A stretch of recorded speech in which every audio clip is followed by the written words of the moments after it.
رو دادی تو کل اینجوری تزریق مزریق و اینا یخ مخ. الان اینجا دیده نمیشد چون چاق بودم. ما که رفتم باشگاه تازه اینجا هم خط افتاد. چطور یکی درمون شرم میکنه سری بهش نچسبید عملیه. میتونید شما خیلی غیبه داشتین نیست چون من با اینجوری چرا سرمون چالشه تمیز نکردم.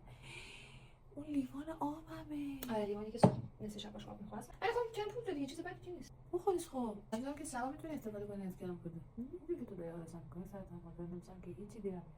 لباس تو بهشون نشون بدی راستی. خب اینا آرایشمو تموم کن لطفاً. من استرسم کم شه لباسا رو بر بچه‌ها نشون داده میشه. واسه چنگی بود؟ تو سایت نوشته بود عسلی تیره ولی من عسل تیره ندیدم. این قهوه سیر بود. نشانه‌های خرید اینترنتی. آب تصویری گرفتم. آمادگی میدن مردم. به نظرم سایه برات نزنیم. خب از این کانتور فقط پشت بلکه تو اون قسمتشو بزنم از کانتور خودت. و یه خط چش خوشگل بکشیم. تمام نظر چیه؟ خودت بگی خط چش تو من نکش. بچه حالا اگه بلدی بکش. این کانتورش این رنگش خیلی خفنه. الان پشت چشش میزنه. من کرم نمیزنم برام. کرم؟ خب میگم چشتو تمام کنی بعد میریم چون اینا ممکنه بریزه چش. این تازه یاد گرفتم. چوسی قسمت رو اینجوری می‌کنی. ولی نماشم نرم میشه یا نمیشه. یه حالت کشیدگی میدیم اینجا. خوب میشه؟ خوب میشه دیگه از زمین چه بد میشه. تو دوبارش کن اگه وقت داشتم بکنم دوبارش. از خنده پولایی بزنم. خنده چون خیلی مشکل ناموس. وای چی همه تاقی. حالا خط چش تو باید خودت بکشی چون که من داشت چیکار می‌کردی؟ مثلا باد میزنم. بیا خط چش خودت بکش.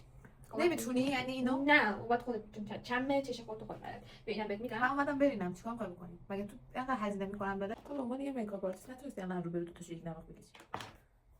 داداش چش توئه من چجوری براش چیز بکشم خب؟ مگه وقتی میریم اونجا چشمون رو در میاریم میریم دست میکاپ آرتیست. اون خودشون تیر میان. مثلا اون خودشون تو خونه. مثلا قهوه خوشگل برات زدم. ولی اون چیز قهوه خوشگل که میگه اینه بچه. اون دیگه. و زیاد بود بعد بیام جلو بهتون بشه. خطش مرزش مشخص. مگه خط چش آخر سر؟ از کجا این آوردی؟ احمق از روی موجم برداشتی. درستش کن بیا. قهوه‌ای میخوام زیر چشم بزنم خیلی خوشگل میشه. خب نصف کانسیلر و اسبابایی که زیرش زدم. نه بعد اینجوری دستتو میکشی وقتش دیگه. حالا رو ببین خانم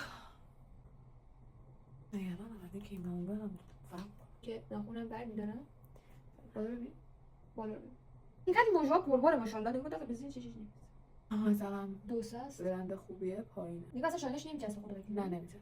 از میدونم این من که پاتو از آدم قبول ندارم. از این بچه میخوام یکم بزنم پشت چشش. من بفهمم خیلی هستی دوست. خب پس دماغتون عمل نکن. اینجوری اسکتون دیگه تو دماغتون.